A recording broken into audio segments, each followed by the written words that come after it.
last February, Susan Fowler's blog post came out where she detailed her experience at Uber.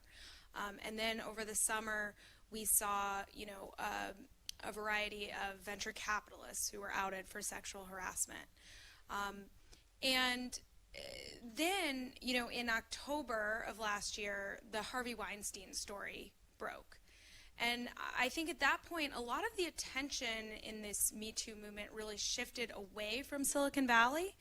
And it seems like Silicon Valley has not really been at the forefront of the national conversation that's been happening. So I guess I'm curious, to talk a little bit more about what should Silicon Valley's role in this movement be, and what can we do as a community to drive change here? Right. I think companies have got to stand up and do something.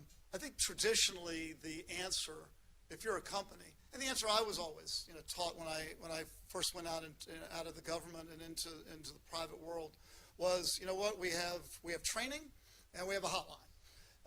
And the training is mandatory, it's required by law. We do the training, we've got the hotline, this is done, our responsibilities in this area have been taken care of. And the truth is, we failed as companies to address the problem by simply taking those two steps, because those two steps aren't working. It's obvious. And so I think what companies have got to do is we've got to get creative, and we've got to address the problem with, I think, the same sort of ingenuity that we go after with our products. Yeah. And I think, there are some things that can be done. Yeah, and that's exactly right. This is the center for innovation, the World Center for Innovation. This is the home to so many original thinkers. It's a testing ground for new products and ideas. And so, while this community has made so many contributions to the advancement of society in other ways, from transportation to healthcare, we really should be leading the way on this issue too. We can't accept the innocent bystander role. Right. Yeah. So I can talk a little bit about a couple of things. And I think, look, we're still exploring this and still learning. But there are a few things I think that we can do better. And I'll start. The first thing I think is training. If you have training, and the training is an online program that you buy from a vendor, and you go through for an hour and you click some boxes, I don't think you're reaching people. And so what we need to do, I think, is we need to drive integrity into the culture of companies. So what we've done at Airbnb, I'll share this a little bit because it's actually been quite striking. We set up a program. It's a 1-hour program, and it's all around integrity and the culture of the company. And the training is 1 hour long, and it's in small groups. And as the general counsel, I've taken it on to do it with everyone in the company. We have 4,000 people. We have offices all over the world. But if you really want to make an impression with people, I think you've got to get specific about what you mean by integrity and specific about what the boundaries are, what's permissible in the workplace or not. And you've got to have a leader go out and do it. And I'll give you a couple of examples of the way that we've gone after it. I take 12 examples. These are real live stories that have come to us in complaints over my career. And I throw them up on the board one by one. And I ask people, is this something that's allowed under our code of ethics? And we talk about it in groups of anywhere between 10 and about 50, 75 people. And it gets quite specific, and I think there's some uncomfortable laughter in the room when the first example gets thrown up. And people are a little bit surprised, like, wow, he's really talking about this. So one of the examples is 8 people from work go out to a bar after work, and somebody says, hey, everybody, let's go to a strip club. Okay? And there's a little bit of silence in the room when we throw that one up on the board. But then we talk about, well, what are the implications of this in the workplace? It's at a bar. It's not even in the office. What are the implications? What does that mean? And what if people want to go to a strip club? Is that something that work should even be regulating? And we have that discussion, and then we talk about what the actual rule is at Airbnb and what you can and can't do. And we talk about it not just directly with things like a strip club. We talk about dating. I throw out the question, can you date someone else at the company? Yes or no? And you'll hear a few people say yes and a few people say no, but people don't even know. Right. And I thought, you know what? If people don't know, no wonder there's so much discomfort among men and women. And the answer, of course, is maybe. Right? It's maybe. You can date someone else at the office, and I think I read some study that was it 38% of people actually date someone at work, and about half of them actually end up marrying someone that they meet through the office. So at some level, the world, we all want that to be okay. But it's not okay if it's anywhere in a reporting relationship. It's not okay if it's anywhere in a control relationship. And I put it out very clearly. I say that as the general counsel of the company, I can't date anybody at the company. Why not? And why can't I? Or why can't someone like the CFO of a company do it? Well, the CFO is the one handing out the money. They're handing out the headcount. And so as soon as they start dating someone in the company, that automatically creates an issue and impression that there's a conflict of interest. Or as the general counsel, I'm responsible for investigating misbehavior, failure to comply with the law, right? So how can I do that effectively if I'm actually having a relationship with someone in some area of the company? Can't do it. Can't do it. But I think having these sort of specific conversations, we call it intentional integrity. Let's have a conversation about the specifics. Let's talk about dating. Let's talk about alcohol. Let's talk about the things that relate to integrity and make sure that we all have a common understanding. Because I go around the world, there are different cultures. It's a different conversation in marketing, the marketing conversation versus the engineers, versus the folks in customer service. Very different in France versus Dublin versus China. And so I've done about 40 of them so far. But the interesting thing about them is that they're all different. But I was amazed. I was worried that people would think that it would come across like we're somehow preachy a little bit, or in this about morals. And folks, we do these, we do surveys, anonymous surveys afterwards, and overwhelmingly people say, you've cleared up so much about things that I've always wondered, and no one knows. And having it come from a leader in the company is critical, because we know that the company's serious about it, and we know this is a message that comes from the top, and everybody's living with it. That's so true. I think that so often, all of the onus is put on the HR department.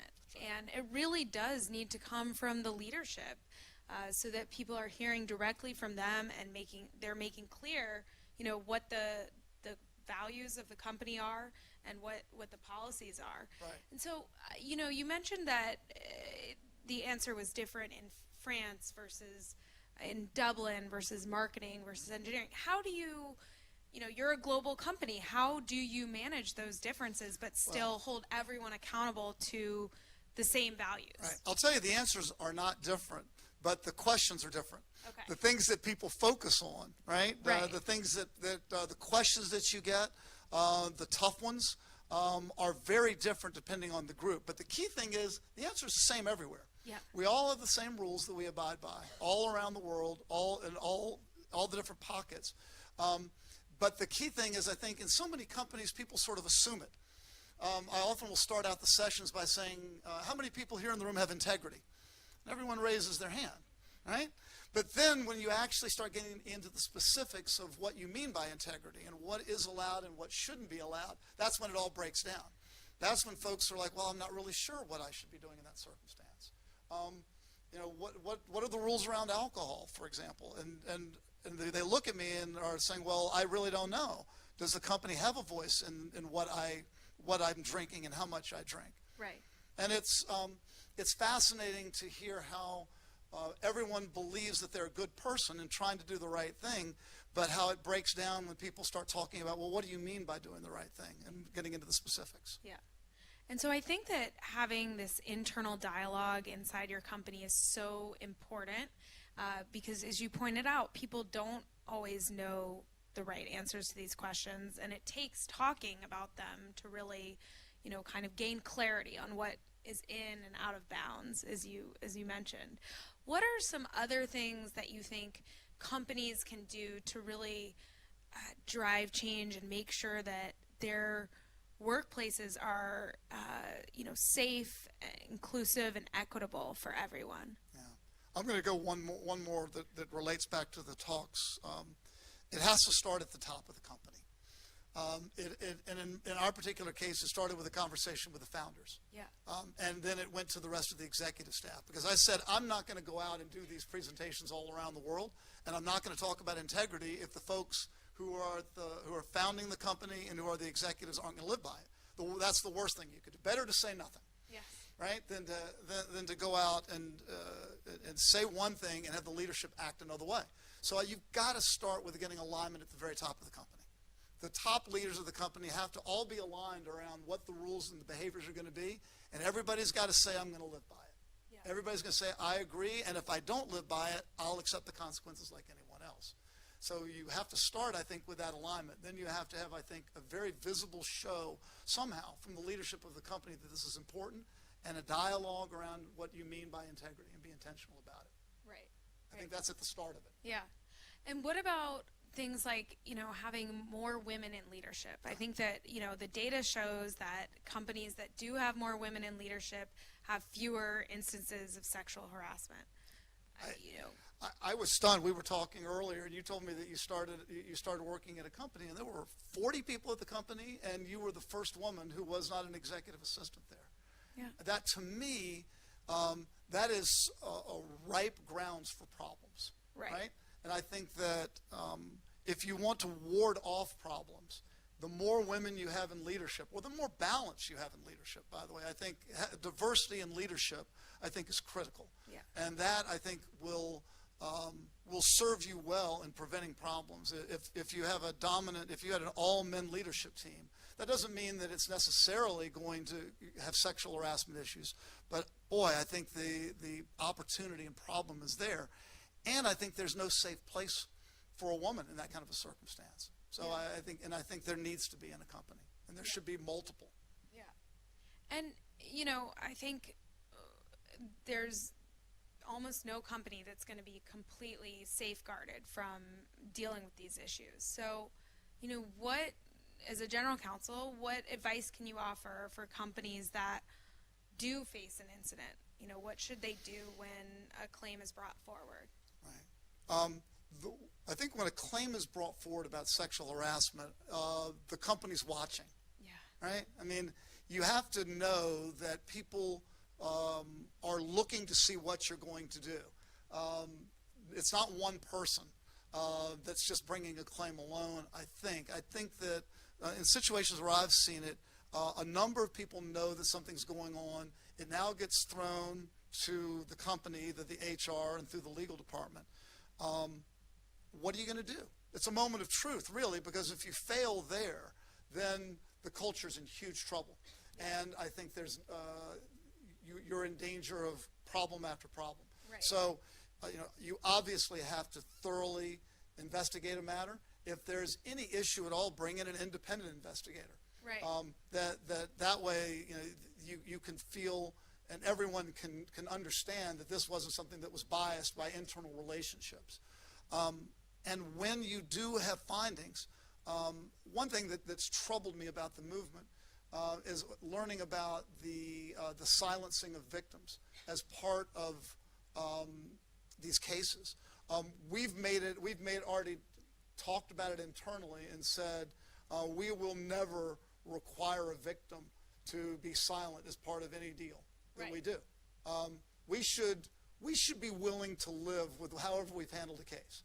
We should be able to look at the situation and say, we've investigated this properly, we've come to the right decision, we're satisfied with the punishment, and we should not be silencing anyone. I mean, look what's happened now with our president. Would anyone, if someone did want to go out and speak, would we actually try to file a lawsuit to stop them from speaking? Of course not. I would never want to be in that position. So I think I'd rather be on the side of transparency and openness. So if there are any sort of a resolution that we come to in a case, we're going to be open about it, and the victim will be free to speak as he or she would like in that case. Yeah. And I think that, just a moment and we'll get to questions, but I think that, another thing that's so important when there is an investigation going on is really making sure that the company is communicating back to the person who actually filed the claim about, where they are in the process. Set expectations up front about, how long the investigation is supposed to take, and then what the outcome is and any consequences as well. And then, I think, though, that a question comes up is, what sort of duty does the company have to communicate about that to the rest of the employees? Or what duty do they have to actually keep that very confidential? Right. That's a challenging situation, and I'd love to tell you that we've figured that one out. Right. I certainly have come to the conclusion that we would never silence a victim. Yeah. In any one of the circumstances. The victim should be free to talk. I don't yet know, and I think we've also decided that if someone is a victim of the harassment, that they should be told about what the results of the case are. We're still struggling with situations where maybe it's a bystander or someone who thinks that they see something or heard something and they report it. It's not something that companies typically go out and publish a report on. Right. These are typically, HR matters are typically handled in very private fashions. But there's a real danger to that, right? We'll never be in a situation, I don't ever want to see us in a situation where there's a perpetrator and we found that they are responsible for sexual harassment and found that they're guilty, and that they continue to remain at the company under this cloak of silence, continuing to be able to act as they wish. That's unacceptable.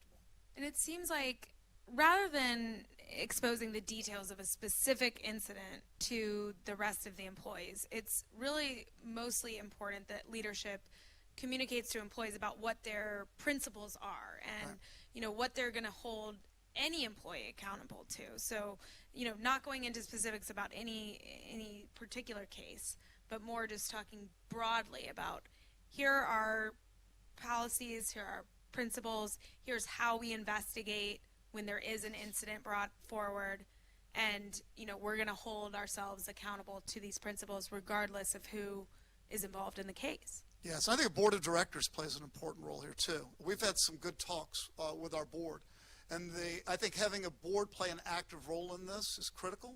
So one thing that we do with our board of directors is, well, the first thing is I'm made aware of every complaint involving our code of ethics that gets filed. I get a regular briefing every other week on any new cases that are filed, and I'm told and made apprised of all the progress on the investigation. And so there's not going to be a case where something gets reported to HR and gets looked at and somehow gets buried. Because as a general counsel, I feel that's my responsibility to have some level of oversight here. So I'm aware of all the investigations. I'm aware of what the results, and if I've got questions or problems, I talk to the investigator and look into it further. I also provide regular reporting to the board of directors. So the board knows about they know about the high-level numbers of cases. They know about the types of cases. Any case involving a leader at Airbnb, it is our protocol. I immediately pick up the phone and individually call each member of the board of directors and inform them about the complaint. So there's never going to be anything hidden involving any leader at Airbnb. It's going to go right to the board, and the board is going to get we've done it this way. They get regular reports from me on how the investigation's going, and then when we've reached a conclusion, I go over the conclusion with the board as well. And what's the role of the board in this case? I think that's been something that's been talked a lot about in the media is what role do board members play in holding companies accountable? What role do investors play in holding the companies that they've invested in accountable? Right. I think that I'll start with the board, and I think it is a critical job for the board to be directly involved in this area and provide oversight. And I think you're going to see in the coming years, more and more has been placed on boards. Cybersecurity was one, for example, that was a recent area that boards are now being expected to become very familiar with, and to track and make sure that the company is doing the right thing. I think this is as well. And I think that a board is not doing their job if they are not getting regular reports on the types of investigations and on any investigations involving leaders. Yeah. And by the way, investors, it's your money. And look, we've seen companies that are literally fraying, coming apart over this stuff. Right. If I'm on a board, if I'm an investor, I'm looking at this as this is my responsibility. I've got to get involved. It's in your interest. It's in your financial interest, and I think as a board, you've got a fiduciary duty. You're ultimately, it stops with you, and you're the one that's got to be looking out for all of the shareholders in the company. And if you're not aware of this, of what's going on, you ought to know what sort of training has been done. What's the company doing in this regard? Do they have their hotline in place? How many reports are they getting? Why are they not getting very many reports? What's happening with the reports that are coming in? Right. And what's the company doing to try to get over this barrier? We've got a huge barrier. Women are uncomfortable filing complaints through the normal channels, and we've got to do something about that. Yep. So I want to switch gears and talk a little bit about, I guess what I would call bro culture.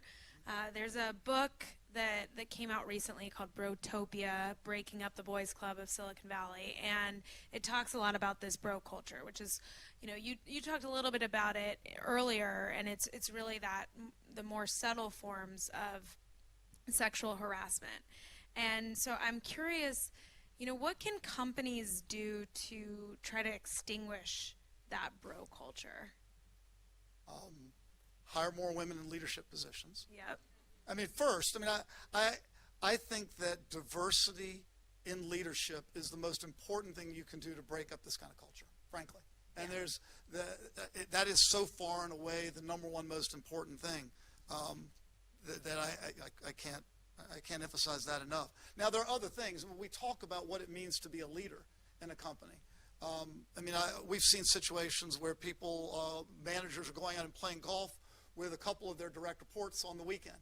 And they're hanging out and going out drinking at night with the guys on the weekends. And the message, they think it's okay. Because it's like, hey, Rob, what I do on the weekend is all right. And what we're being very clear about is, no, that's not all right. Being close friends with your direct reports, a couple of your direct reports and not others, sends a horrible message. Right. And if it's gender-based, in my mind, it's actually potentially illegal. Yeah. You've got to make sure that you've got diversity on the leadership team, and then leaders have to understand the importance of inclusiveness. Yeah.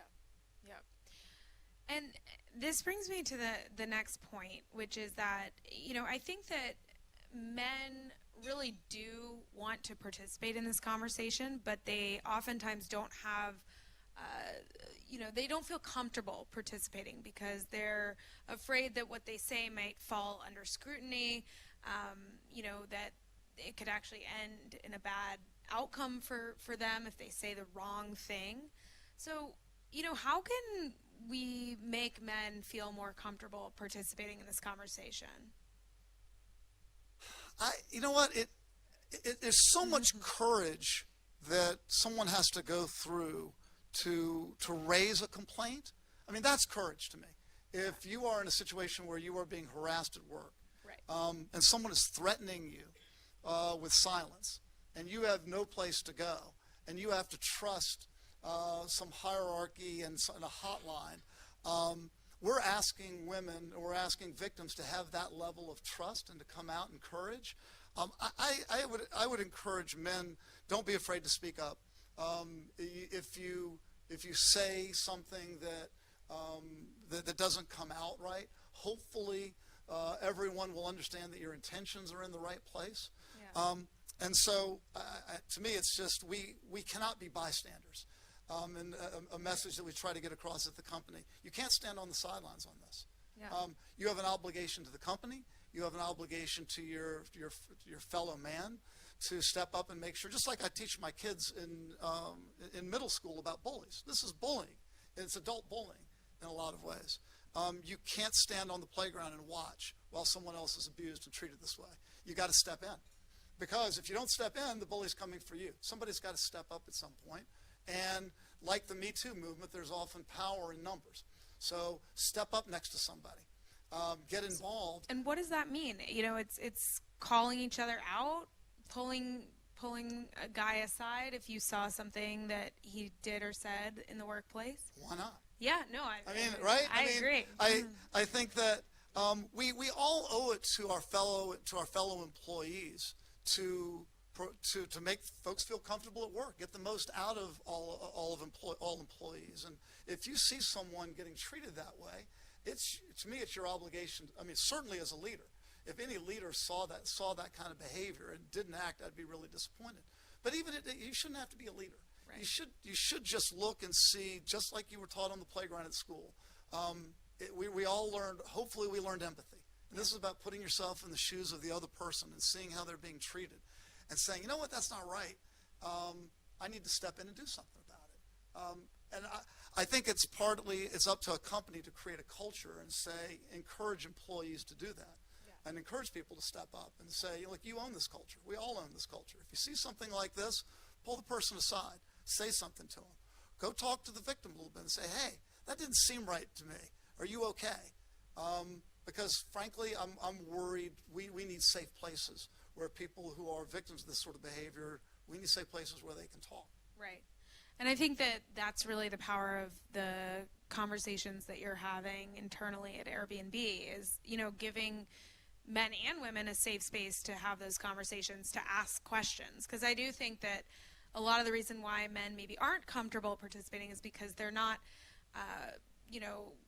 frankly, educated on the subject, and they need to, learn more. And I think that can happen in the types of forum that you're talking about, but it can also happen more informally. Just ask your colleagues at work, ask your female friends, to help clarify what this issue is really all about. Right. And then I think it's turning inward and evaluating your own behavior a little bit and saying, maybe did I do or say something at some point that made somebody feel uncomfortable, and, trying to self-correct. I think if you show empathy for others and raise it, generally people will give you the benefit of the doubt and really appreciate it. Yeah. So I would say that it's, I don't think it's a great act of courage. I think it's something that we should expect from people. Yeah. And then I think one final point is not to shy away from women in the workplace.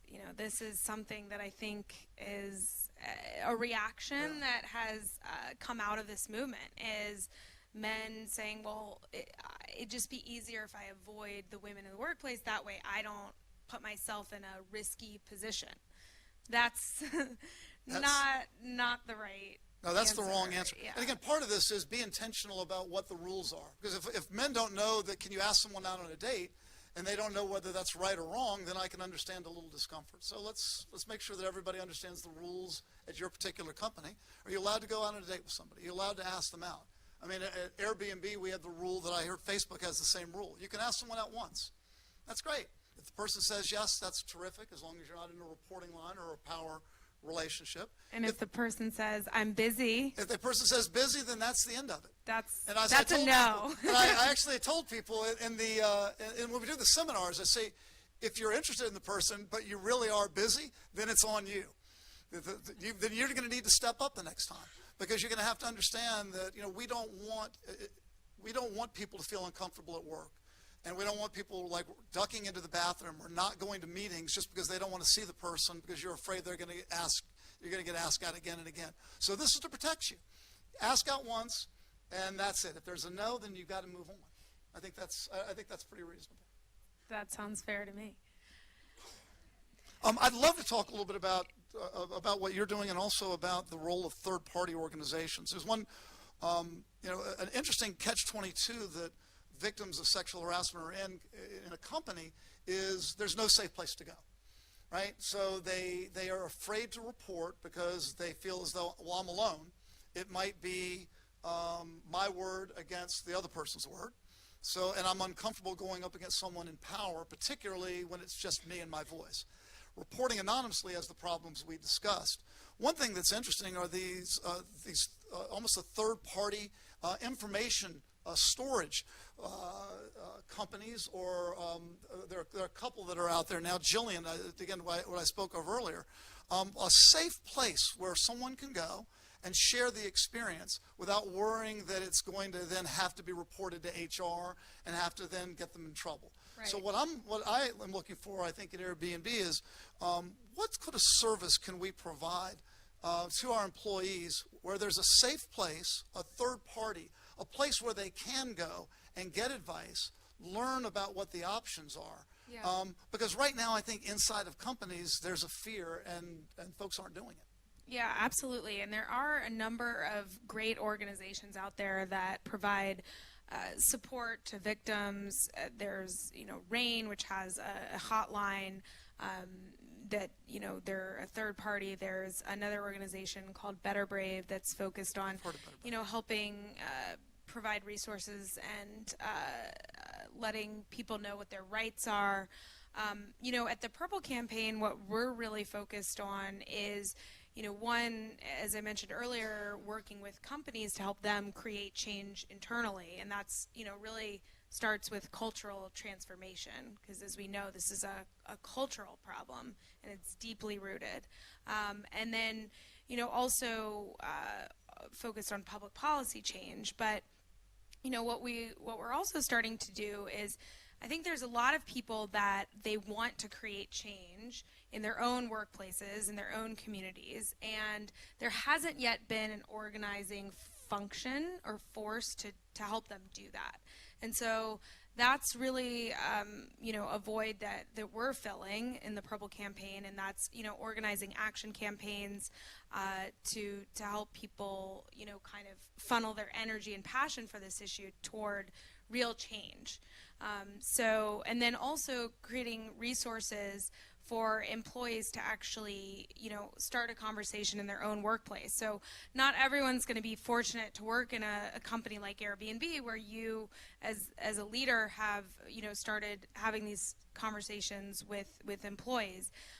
But I don't think that means that, those conversations can't be happening. I think every employee should feel empowered with the right resources to have those conversations in their own workplace.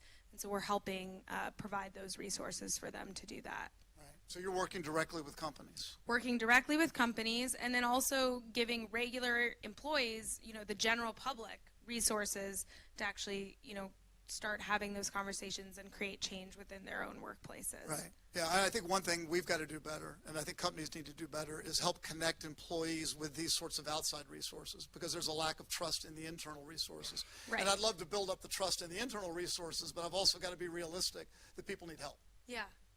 Yeah, I mean, I think our end goal is really, when there is an issue, we want employees, hopefully, to report that internally. So I think that is going to be, the best outcome for them. But in the meantime, if they feel the fear of retaliation is too high, there have to be other options for them. Yeah, I agree. So I think, now might be a great time to turn to the audience. I know there were some hands going up earlier as we were chatting, so I will start with you, and I think maybe we can just hand the microphone. Yeah. Let's take mine. Yeah, and then we can share. There we go. Or we have another one. Yes. I'm healthy. So just a question, it's come up a little bit throughout the talk tonight about using external resources versus internal resources, and I think initially with respect to investigations and using a third party and some other options, but I think that there's a bit of a tension there, because who's paying for those resources, and it's the companies. So how do you address that when there might be that skepticism as well from employees who might have a third-party investigator come in, but that investigator is being paid by the company and is probably a repeat investigator.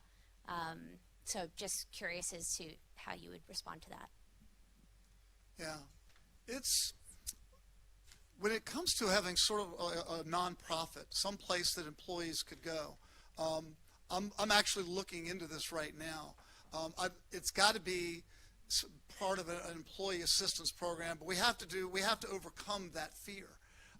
It's funny, it wouldn't occur to me to think of it that way, but I think understanding the shoes that a victim is in, we've got to do a very good job of making it clear that this is a third party that is there to help you. They are not the company. This is perhaps it's paid for as part of a general employee assistance program, but it's not paid for on any case-by-case basis. We are genuinely offering this for your benefit and for your help. And by the way, in those resources, they can be completely confidential. I would be fine making employees aware of a resource where they could go that has no obligation to Airbnb at all. They don't have to report anything to us. They are there solely for the person who's been a victim, who needs information and help. And I think if we put it that way and say, you know what, we get no information. There's no obligation there. We simply want there to be a place where people can go for help. I'm hoping that would help overcome it. When it comes to an independent investigator in a case, I think the proof you have to prove it through example. I mean, I think early cases are particularly important. You've got no credibility if there's a report and there's an independent investigation and nothing happens and everyone knows something happened. So I think you have to earn it. Yes, Jillian. I actually have a question for you, Jessica. So you talked about my SOS line. It's women for the last 3 years, as you know, can text me day or night when they're being harassed or any type of bullying. And over the last 3 years, I have worked with thousands of women, literally just from the Silicon Valley, at 3 o'clock in the morning, at 7 o'clock in the morning, at all hours. It's very interesting. What I've done is I've created a ledger, and I have my top 20 predators here in the Silicon Valley. And then what I do is I connect all the women to each other. If they want to be connected to each other, I connect them. And with the strength in numbers, it's usually they feel comfortable at 3. If there are 3 or more of them, then they are able, I encourage them to help. And some men have toppled here because of this. But I feel that it's important for companies as well as for you, and I'm hoping that maybe this is, because I've seen that it's been incredibly impactful when I've been able to connect the women together so that it's not just them reporting, but some action is taken afterwards where I'll ring up all the other women and say, listen, this happened to so-and-so. Would you feel comfortable in talking to them and potentially taking action together? And this I'd like to see. I've always said that all women, even though, so people just send me a text that says SOS, that's all they have to do to my telephone number, and then for me to call them. And what I'd like for more women to do is actually create their own SOSs in your own communities, in your own network, so that women know in your own that you have an SOS and that people can reach out.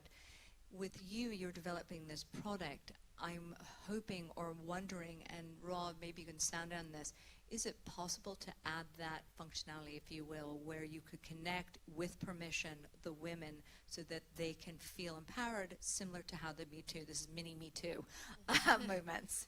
Yeah, I think it's a great idea, and you know, we definitely know that for so long there have been these repeat offenders who have frankly been protected because women have not been empowered to share their stories, or they've been silenced by you know, NDA agreements, or they have not been allowed to you know, bring their cases into court. And so, you know, when a case goes to court, then it becomes public, and so then you can start to, you know, connect the dots and see that the same person is yeah. And so right, and so I think what you're doing is really powerful in connecting people, you know, before they've pursued legal action, for example. Yeah, I think that it's not something that we've. Rob can probably weigh in on whether this is. I've always thought there should be a Jillian app. But you know, there's on one level, I love the idea that that everyone should have an SOS, and I think on one level that's true. The downside to it is that you miss the benefits of aggregation. Right?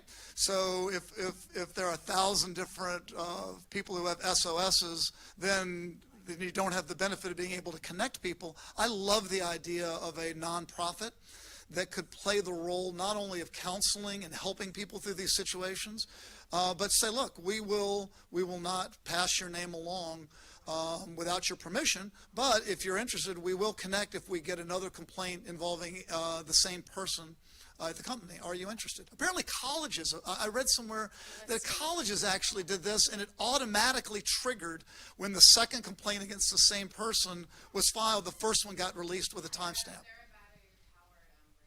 Yeah, neat. So I would love to know more about that. I think that this is really important that women don't feel alone. Yes. And they feel empowered by this support. And I think that needs to be done. I would listen. I'm torn because part of me would love for the report to come to the company because you want to do something about it, but I have to know and I have to understand, as much as I want that to happen, that there isn't the trust in the company, and there's the discomfort, and I think that I have to, the next best thing, the embarrassment, the isolation, there's so much at play there that I think that a nonprofit that actually played a role like this could be really powerful. Because again, Me Too, the word "to" is where there's the power, right? When you feel as though that you've got a partner, you've got someone else that's been through the same thing that you've been through with the same person, I think that's the isolation falls away at that point, and then you're actually emboldened to stand up. And if there's some nonprofit that could play that function, I would love to be able to promote it, even to employees. It would be hard because I'd want them to go to the hotline primarily, but if they're not comfortable, as a last resort, I want them to get help. That's what's most important. Yeah. We got more questions. Oh, you got a mic. Okay. A lot of questions. Oh, hi. I have two questions, so I'll make them concise. The first is whether you think businesses will start to have a legal or ethical responsibility to divest from partnering with or working with brands that promote derogatory content or material towards women or any underrepresented or minority group.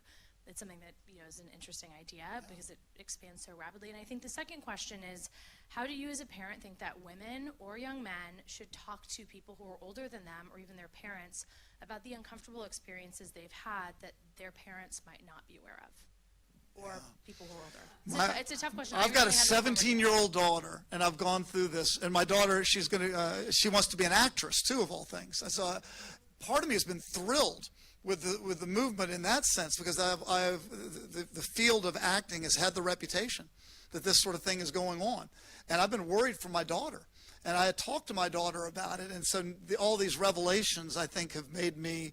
I'm hoping that it will raise the standard of behavior in that industry, as in everywhere. As a parent, I've tried to have those conversations with my daughter about what to do, because I told my daughter the one thing you've got to do is you've got to prepare for that moment. You've got to prepare for the moment. If someone is some predator acts in an aggressive way in the workplace, I would think it's so shocking that you don't know what to do. I would be a little flustered because I'd be so shocked that it happened.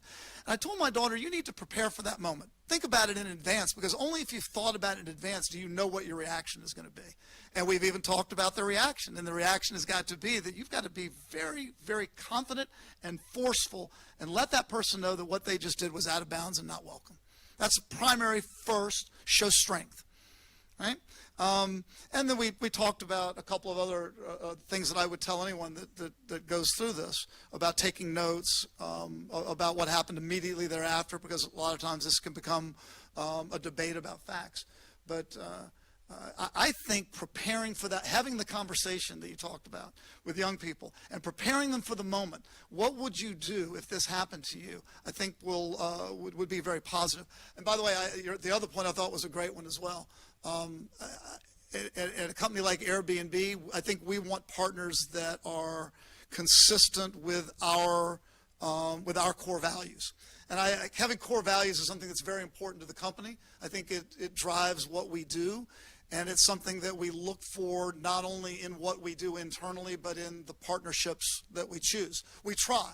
I'll also be the first to tell you that we're not perfect. We've got a reporting hotline, and we get reports, and there are issues as well. I don't think any place is immune to it, but I think having a stated intention in that way is a very positive first step, and then we try. And I think that you raise an interesting point, which is about the policies that companies have need to extend beyond just the employer-employee relationship. So, not specifically what you were asking about, but I think, we need to make sure that our policies are inclusive of our customer relationships, our partner relationships, vendor relationships.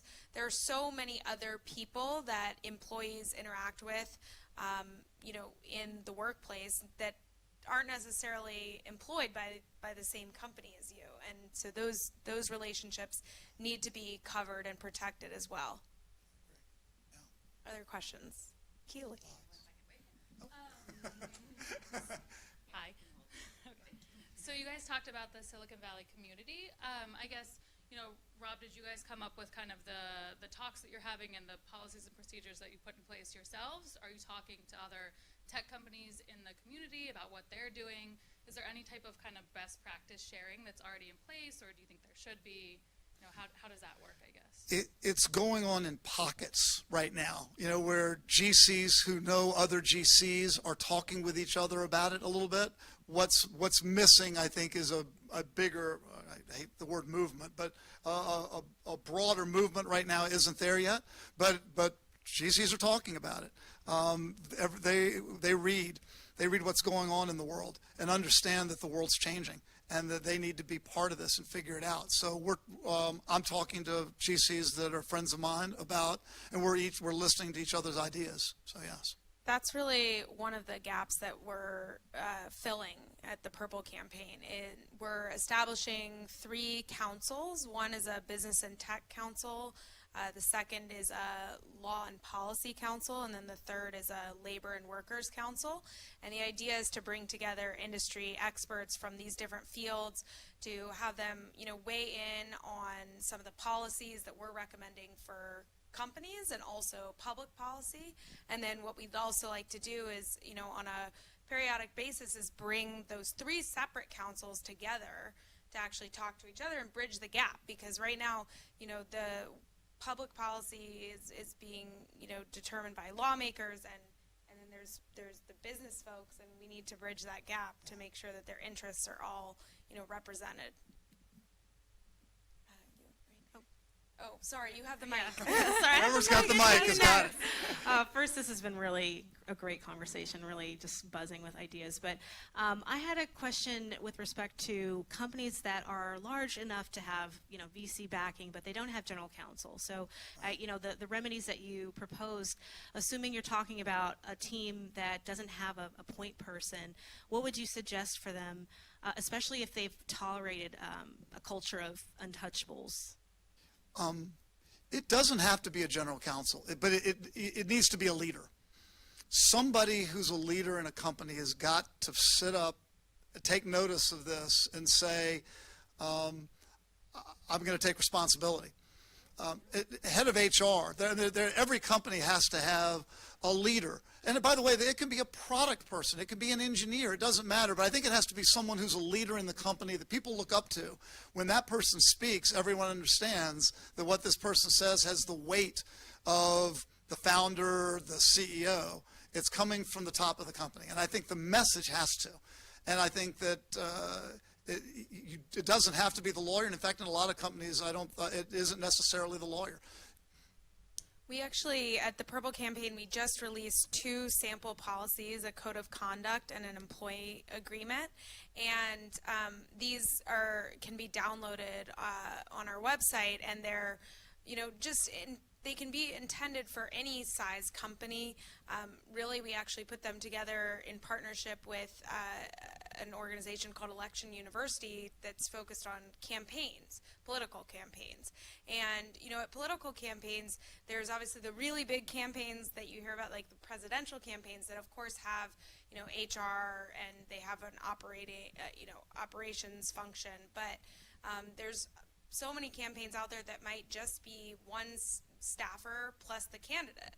And those campaigns need to have policies in place just like a small startup might. And so we created these policies just to be, a starting point for, these types of organizations that maybe don't have, an HR function in place. Size can be an advantage. I mean, the great thing about a small company is that the CEO can call everybody over to the table and say, I've been thinking, I've been doing some reading, and there are some things that I'd like to talk to you about. And in one fell swoop, can address it and make a tremendous impact in an hour. So by the same token, if you don't have the strength of character at the top, it can be an extraordinarily difficult situation, I think. Who has the mic? Whoever's got the mic. Well, thank you so much to all the three of you for doing these incredible initiatives and for really solving the problem at that point. My question is about are we curing symptoms, and do you have ideas about how we actually cure the root causes for the problem that occurs in the workplace, which doesn't just start there, but is probably a cultural cause that has been, growing and thriving for 20 to 30 years in the people who have the power, and this is for men and women, right? Let's not forget the women in power who also do not abide and help, right? So do you have ideas? Boy, I don't tend. It's a lot more than 20 to 30 years. It's centuries, right? I mean, absolute power corrupts absolutely. The more power someone has, the more potential there is for abuse. The workplace, I think, has just become a focal point because so much of our world is focused around our work and around companies, and a lot of power is focused in leaders at companies. Well, if I could figure it out outside of the workplace on a broader sense, that would be a great thing. I don't have any. I do think that the conversation that we're having around this, and Me Too, has force and power far beyond the workplace. So in other words, I think that the message is about the way that we treat each other in any sort of a setting. So I think I'm hopeful that everything that we're talking about and all that we're reading about raises awareness about other people's feelings and treating people with empathy and putting yourself in the other person's shoes when you act. So I'm hopeful that the benefits may extend outside the workplace. Yes. Yes. I'm sure I've had an earlier conversation with my kids because of all of this, and particularly because of the profession that she's going into. But I think that's beneficial. I think hopefully she'll be a little better prepared than the average college student when this happens to her, because it will. I mean, statistically, I just know that she's likely to have to encounter this, and I want her to be ready for it. Yes. Oh, yes. My son's 11. We haven't quite had that conversation yet, but we're getting there. We're getting to that age, right? Yeah. Yes. Yeah. Oh, absolutely. That's a great point. That the conversation shouldn't be just with daughters; it should be with sons. And my son is now just in 5th grade, but we talk about bullying on the playground. We talk about how you treat other people regardless of their sex or the color of their skin or what happens. You stand up for other people. You treat other people like you'd like to be treated. So I'm hoping that the core values that you pick up in kindergarten, like empathy, are actually the foundation for these later conversations. Yeah, it's parenting. Sounds like I don't need it. So my question is, there's always been a lot of training around, how to mitigate sexual harassment in the workplace. But I think there's a lot of confusion when it's not a really egregious case, where it's sort of subtle, can be a little bit nebulous, and I think women have been taught for so long to sort of power through those moments and push through and take it on the chin. And so you don't really know. That made me feel belittled. Something about that moment wasn't right, but I don't know if it's a reportable offense. How do you deal with those really nebulous cases so that those things are reported, because they tend to escalate if they're not? Yeah. They absolutely should be reported. And I think that, women need to document what's happening in the workplace when those things happen, and then go to HR and share what's happening. I think that leaders in the organization, whether that's executive level leader or just someone who's a manager, needs to really be watching out for those things happening. That's kind of that bro culture that we were talking about before. And I think men need to take responsibility and hold each other accountable to, you know, kind of call each other out when those things are happening.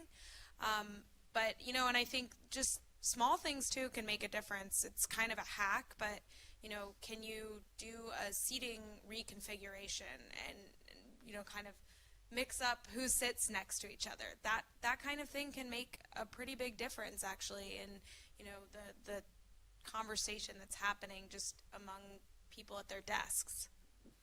I'd love a world where you could immediately say something to the person and be transparent. I love talking to people and being open. If something hits you the wrong way and it feels like it was a little over the line, I mean, if I ever said something, you know, unintentionally that were interpreted that way, I would love it if someone would just right there in the moment just let me know about it.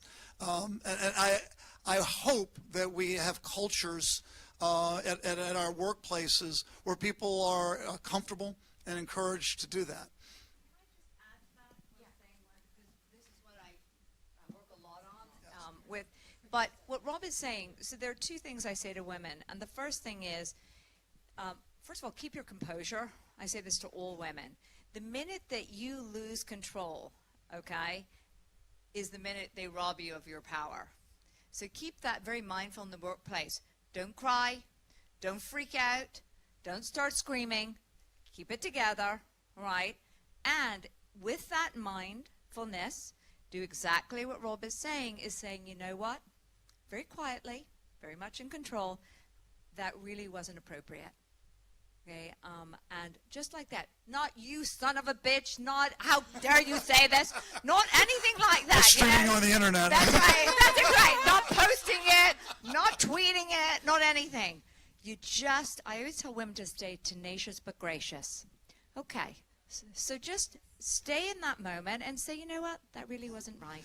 That really wasn't right. That was offensive to me.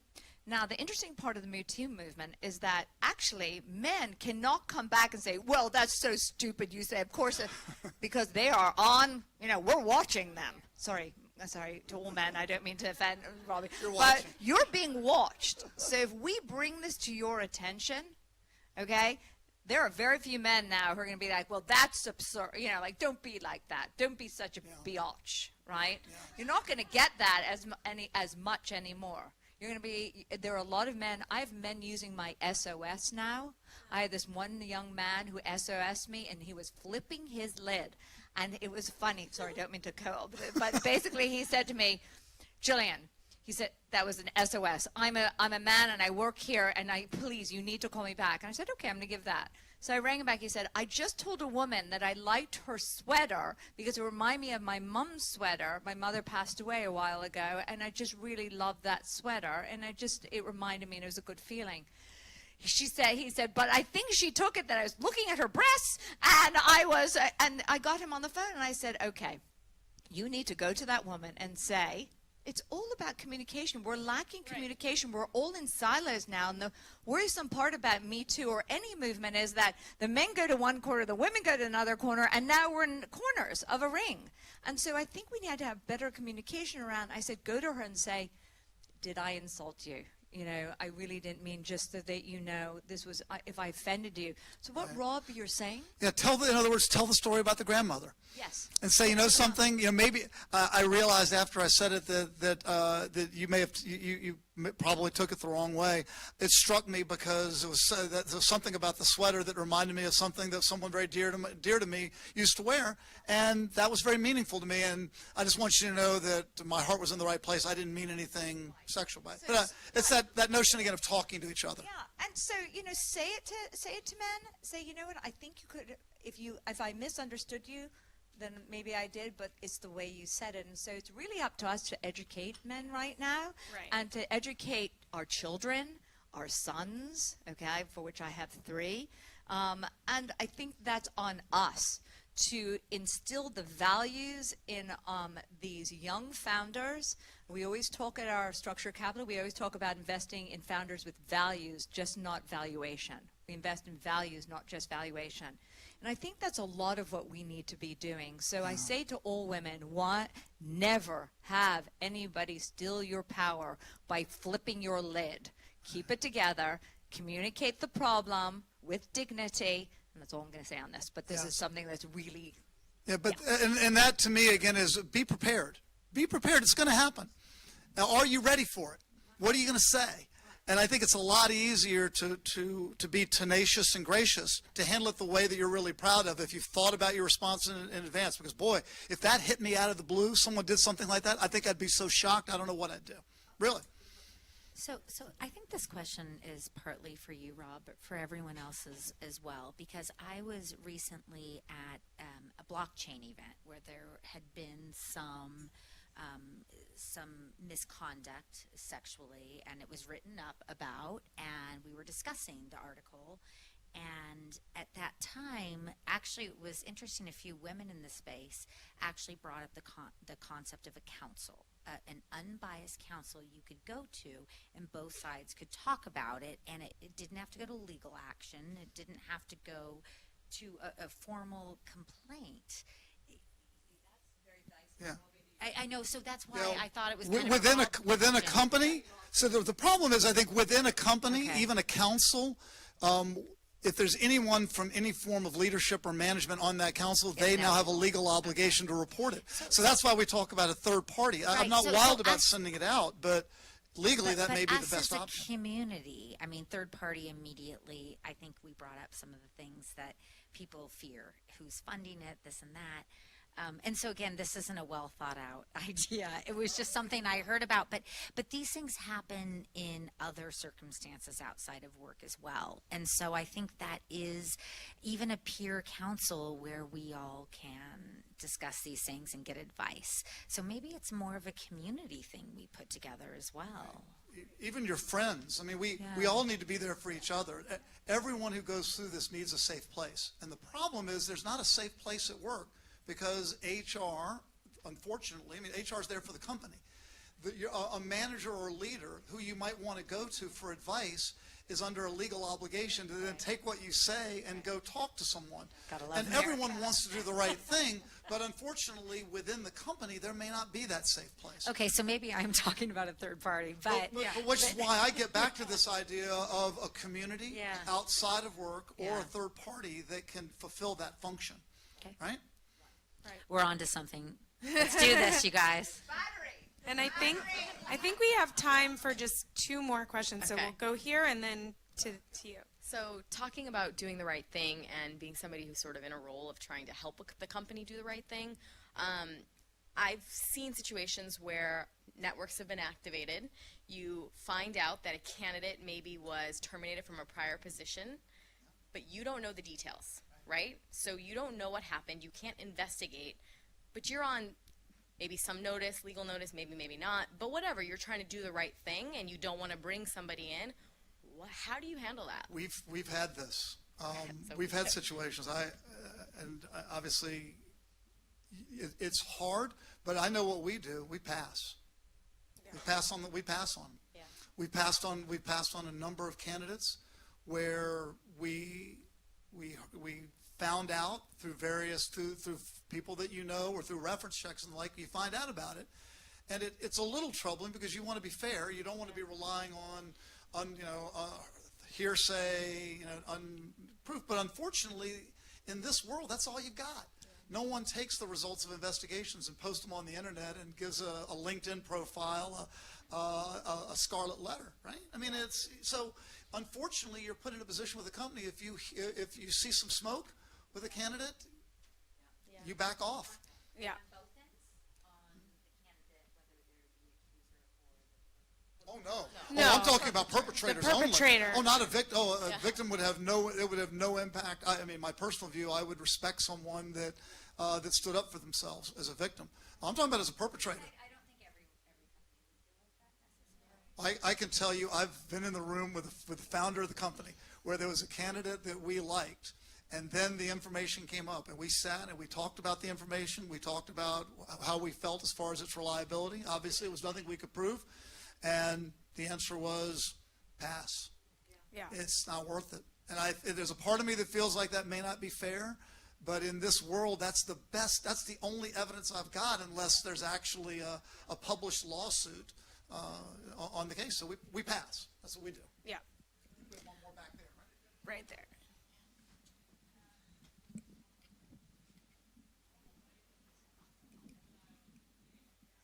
So I want to go back to a comment that she made, which is, are we treating the symptoms or are we fixing the problem?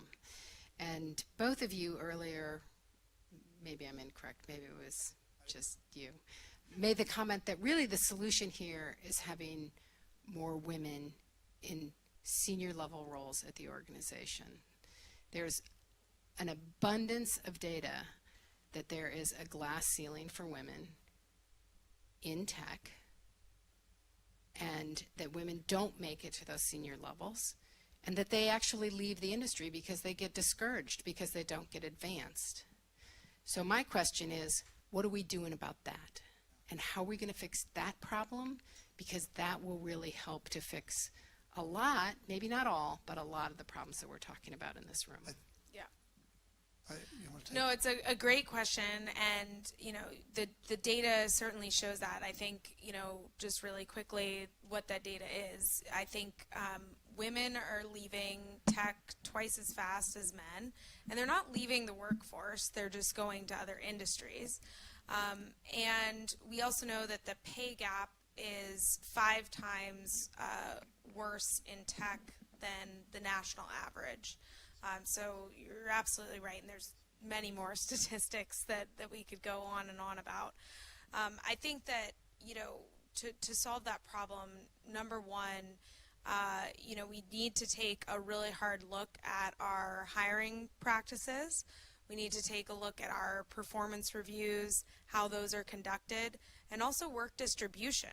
How is work even getting distributed within a company? Are women getting the same opportunities to work on the high impact projects that are visible by senior leaders as men are?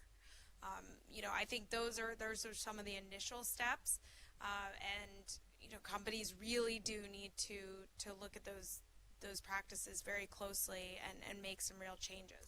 Yeah, I think companies need to understand that you'll have a better company. Yeah. You really will. I mean, the company's better for it. If everybody in the room comes from the same background and thinks the same way, and then they're all agreeing, then you've got a big problem. I love my team right now. I report to a woman, and half my direct reports are women and half are men. It's a great collegial group with lots of different perspectives and lots of different ways of looking at the same problem. And I think the more people can realize that you've got a better team and you're going to be more effective, the more people will affirmatively seek it out and make it a priority to do that. And I don't think it's an easy overnight solution, but we start in our immediate circle, and we build teams that reflect what we think is going to create the right environment and be very effective. And for me, that's a very diverse, balanced team. I believe it. We just need to get there. We have a question. Okay, we'll take one more. Final word. On your comment of passing on, prospective candidates in your referrals, how, in your experience, and then maybe what the standard practice is in terms of investors and board members, in terms of vetting your investors in a company or your board members, and what is that position? I had one issue in my career, a real problem, where a board member was admitted to some horrible misconduct under oath at a trial, publicly while they were a board member. And I went to the board member and had a discussion and said, look, I'd like for you to step down. And he refused. Said, look, I've got a right as an investor to be on this board, and I'm not going to step down, and there's no morals clause. And there is no morals clause, by the way. This was not anything unusual. Every investor that I've looked at and talked to, when they join a board, they have a contractual right to join a board through an investment, and there's no clause in there that says that they will agree to step down if they engage in certain sorts of misconduct. I hate that. I think there should be. Unfortunately, when you are negotiating with investors for money, and they say flat out, we're not agreeing to that. It's not in any other of our hundreds of deals, and we're not going to do it here. You're in a tough situation, being the first to ask for it. But I would love it if that were a standard clause. I think that would be terrific.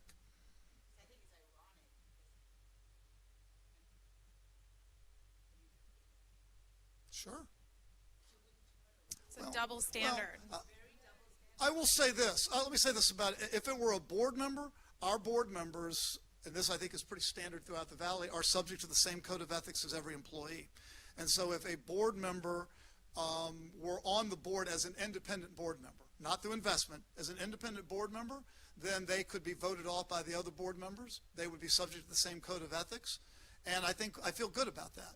What I do think is a problem when you're dealing with private companies and members of the board, they're on the board because they have a contractual right. I would love to see the standard clause for that contractual right to be subject to some form of a morals clause. I would love to get there, and I'm not in a position at the moment. Obviously, we're not taking on any new board members. I'd love to try.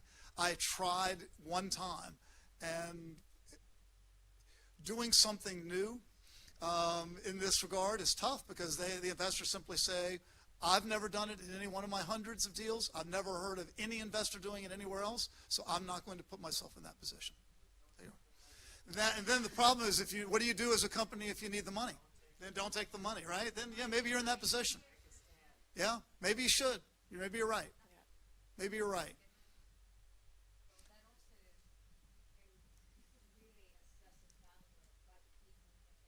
Yeah.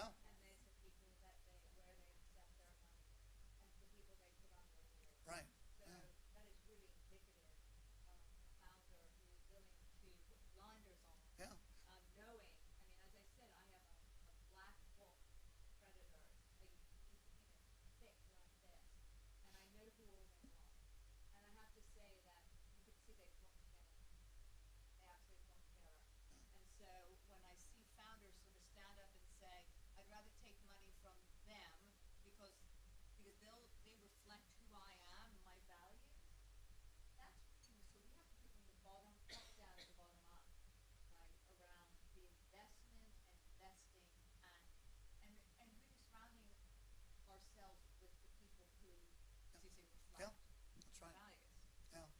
I think you would do it. I'm not putting you on the spot, but I think as an investor, I think if you were on a board, I think you would say, you know what, if I engaged in misconduct, if I violated the code of ethics of a company, or if I were convicted of a crime, I would step down from the board. I think you would do it, and I would urge any investor to do that for the good of the company.